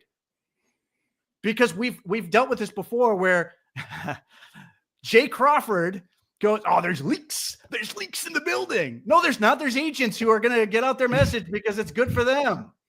Or there's other teams that are going to get out the message because they know it's good for them. The media gets a hold of things because people want it to be out there. So it just depends on who wants it out there at a given point. So there's no quiet way to do this. You know, basically the argument is somehow the Browns, that Myles Garrett comes in and goes, I'd like to be traded. Andrew Berry just bends over and says, yes, sir. And we're going to work it out. And we're going to give you up for a 7th round pick to a team that you pick. And we're not going to tell anybody about it until they're super secret swear. Like, it's preposterous on his face. And Peterlin's entirely right about this whole situation. And Andrew Berry, whatever you want to say about the Browns organization, you know, being a disaster with Deshaun Watson and everything else, entirely fair. They've handled this exactly how I want them to handle this. You say no, and you don't say anything else. He was asked a question at the Super Bowl, and of course he would. Because why would you would never middle ground that answer. You would never say, we'll see what comes up with the best defensive player in the league. You're not go, I don't know. Because if you do that, then let's say Myles Garrett's super committed to being here. And you go, well, what do you mean? You just offended the shit out of him. Yeah, like, exactly. What are we doing? Like this, you cannot make this argument. And I've heard it multiple times. It's not the first time I've heard this back and forth. The clean version. Like there's just nothing that could be done to keep this in-house in any other way. It was always going to be either no, and the agent was going to proceed with his strategy, which they've done, and more power to him, like he's allowed. The Browns are going to do what they do, which is not talk about it because no incentive to do so. They've sort of, I suppose they've released their message, not directly to media, but by other teams calling the Browns and basically telling the media, this is what we're being told. Yeah. Like that's how it should work. There's so many things you can say about the Browns and being bad. They've absolutely handled this as they should. I would not change a thing. But my thing is, like, why would you just acquiesce to his request in this circumstance anyways? Even if you gave in, you at least have to play this out. You at least have to stall it out. Even if you gave in at some point and said, the best thing for our organization is to go into total rebuild. You can't do that right now. You have to at least get the market up. You know what I mean? To get the best return possible. So again, let's continue down the Nick Wilson path we've gone down. He's quietly told Myles Garrett's camp that they're going to trade him as it's convenient. Now Myles Garrett's camp the Browns don't tell anyone else in the building. It gets out from Myles' side that they're going to, again, I don't think Nick Wilson is taking this part of the conversation on. Yeah. To say we're blowing it up. Do you want Denzel Ward to find out they're blowing it up from social media, or that Joel Bitonio's career is over via social media, or that Nick Chubb's career is over via, like, that is creating the biggest shitstorm possible. That, like, this is beyond comprehension, that this is like a thought process that somebody hasn't thought about this for more than 30 seconds. Go, wait a minute, this is really stupid. Yeah. All these players are going to find out the hard way, and their agents are like, Andrew Berry's phone would still be ringing to this moment from agents calling, going, what the hell are you doing? Like, there is no avoiding it. And I don't know how that anyone can take this thing seriously. Beyond comprehension that you could possibly go to this route. Now, my question here is, like, when is it okay for the Browns to say no on a Myles Garrett trade demand or anyone else? Like, if we're doing the quiet way, is the Browns, do they have to always say yes to trade demands, or are they allowed to operate like a professional sports organization? Exactly. It's a negotiation. There's inherently conflict in this. Like, he's under both sides contract. are going to argue their point, and they're going to have to iron it out one way or the other. Sometimes it goes public. And again, I will reference Lamar Jackson. It got super ugly publicly. Yeah. And now he's got another MVP, and no one thinks about it. Like, It's welcome to negotiating. These are huge deals. The Browns potentially giving $200 million to Myles Garrett. That's a big, big, big deal. It impacts everything else they're going to do. Like doing it quietly. How can you possibly think this is a smart way to look at this? It just does not work on any level whatsoever. And again, Nick Wilson, very nice to me, but I don't want to attack him, but that argument is on its insane on its face. Yes, it is. And I like Nick as well. That one, I couldn't take it. All right.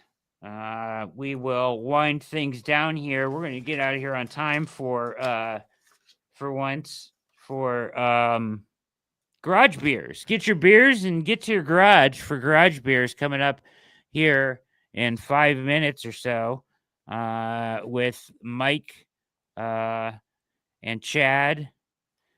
And they will go through all sorts of stuff with you on garage beer. So stick around for that and everything else. So here is we'll finish up on this.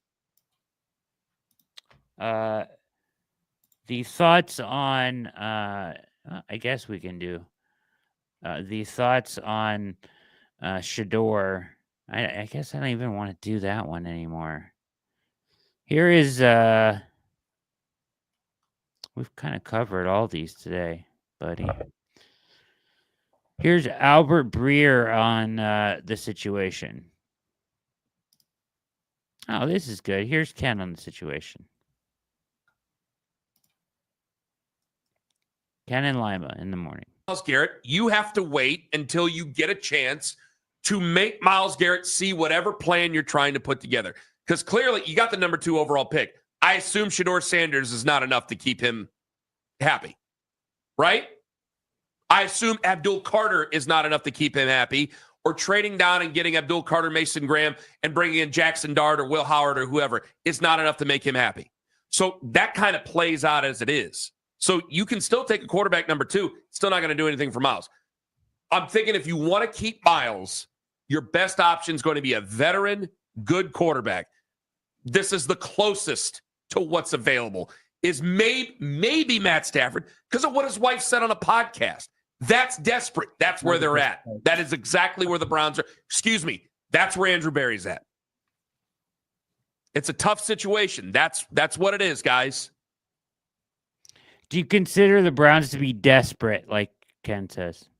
No, I actually disagree with Ken's sort of premise on this, because ultimately, the Myles Garrett thing is going to take care of itself. Now, it's a frustrating element to potentially have it unfinished when they get a free agent. They're trying to talk to people about this. But ultimately, I think the Browns can basically say to whoever's potentially going to sign, they can see it for themselves.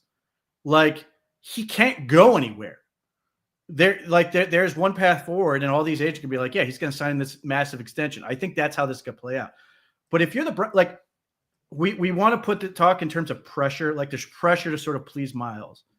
What have you been saying before the Myles Garrett thing ever came up? Is the pressure really on? It's on the coach and the GM to win football games. Myles Garrett is secondary to that, right? Yes. So it doesn't really change the equation. They've got to go out and win football games. So, okay, Myles Garrett's this extra thing, but ultimately they've got to go through and have a good plan that's going to help them win football games because they would like to keep their jobs. If that is what is at stake. Ultimately, they should be trying to win football games because that is the sport. So they're going to go with the plan that they've sort of worked out, regardless of anything else. A veteran quarterback is absolutely a good part of it, because if we surmise that they love one quarterback, that quarterback may not be there too. So they have to.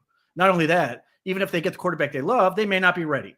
So they have to go get a veteran quarterback. Now, my recommendation would be get 2, but regardless, they're going to have to get a veteran. Now, I don't think Matt Stafford thing is serious either. But nevertheless, get a veteran, do things that win football games. And if Myles is excited about that, great. His happiness is not a huge factor for me at this point in time. My issue is how do we put the best product on the field that's going to put the Browns in contention? Hopefully Myles likes what we do in that, and those things come together. But ultimately, that is secondary. They've got to find a way to win football games and do what's best for the organization first and foremost. That is where I understand, like, that is where we are, like, people are trying to make it into that, or NBA, trying to NBA the NFL, because there's only 5 guys on the court, and you, like, as we dealt with in Cleveland, there was an element where you had to make LeBron happy because he's such an overwhelming force. If Myles Garrett was a franchise quarterback, he would have that kind of sway. But he wouldn't have gone 3-14 this year. Well, you know, lest we remember, Deshaun Watson went 4-12. But regardless, like, so your goal is, it doesn't change. Your goal is proceed, find ways to win football games, put the best product on the field. Hopefully Myles likes that, enjoys it, or at the very least enjoys $200 million. And then you figure it out from there. So, like, I understand why I disagree with this premise. Ultimately, I think Ken and I end up in the same place, which is you just got to operate and try to win football games as best you can. I just think the Myles Garrett thing becomes very secondary to that proposition. Ultimately, if you just go about your business, the spending that you normally would have done is going to A, tip off to Myles that you're not giving in. B, you're starting to put together a team that you think can win games. And C, you hope that just falls into place. Now, he can make it real difficult if he wants to, but that's on him at that point, because you've proceeded as you were going to anyways, and all signs point to they're not giving in. Yeah, desperate is if you want to say they're desperate, and I don't think they are, but if you want to say desperate, that's a product of 3-14. That's not a product of Myles Garrett. And that's where this thing goes. And the last thing I would want the Browns to do is sort of be like, you know, hey, we're thinking of signing Daniel Jones, or we're thinking of signing Kirk Cousins. Is this enough? Like, I want them to execute whatever their plan is and go. And Myles is either going to buy in or he's not. And they have to just win football games, and that's it. Well said. All right, we're going to get out of here for Garage Beers up next. Thanks for tuning in to the OBR streaming network. We will see you next week for the React. Same time, same place. Tell a friend. Keep showing up. Hit like and subscribe on your way out. Any parting words, Pete? Yeah, just tune in to the OBR. All kinds of content coming out, giving you what is actually happening, as opposed to a mythical world we don't actually exist. Plenty of draft coverage. Getting warmed up for the combine, which is coming in a couple weeks. Sign up for the newsletter, all that good stuff. But yeah, endless amount of content. Cheers to Mike. Enjoy Garage Beers next. For Pete Smith, my name is Brad Ward. We are out.